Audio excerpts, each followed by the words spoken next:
I got into grad school. I needed something that was just like a quick workout, something that was fun, competitive. I knew I didn't have time to do triathlons anymore. I wanted to try something else out. So I got into CrossFit training. And that is also when I kind of came across the ketogenic diet. So for my master's thesis, so I did a 2-year program at James Madison University, and we had to do a master's thesis study.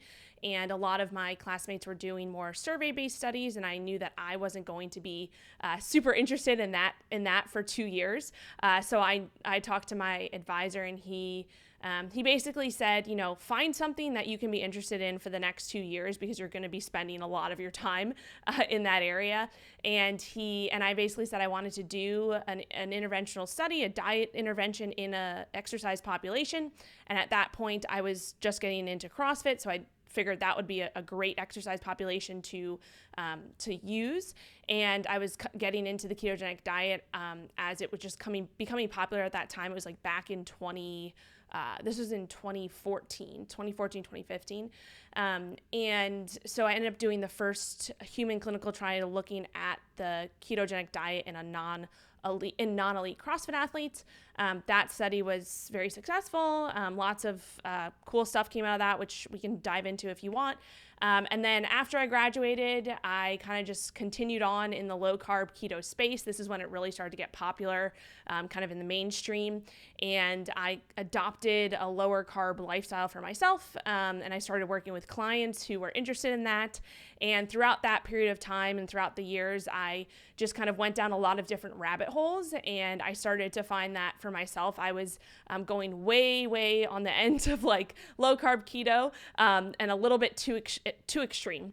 And I started to find clients were doing that as well. And they were starting to get, they had positive results in the beginning, and then they were starting to get some negative results and just not able to sustain it.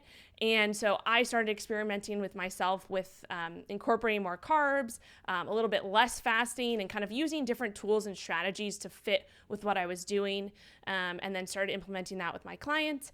And that's where I kind of developed this metabolic flexibility side of things, where we're really just looking to kind of be able to utilize both fuel sources appropriately and efficiently for the activity that we are doing, for our lifestyle, all of that.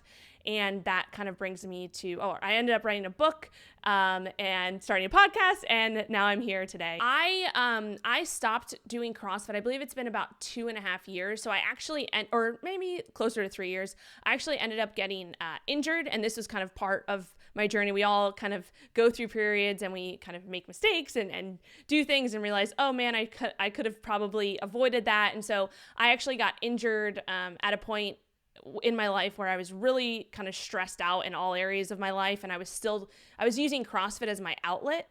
And I wasn't paying attention to my recovery. I wasn't paying attention to fueling appropriately for what I was doing. And so I ended up hurting my back, and it wasn't like it was more of a chronic type injury. But I ended up stopping CrossFit and taking some time off, and then actually getting more into bodybuilding style training. And that's what I've been doing since then, just kind of hypertrophy focused.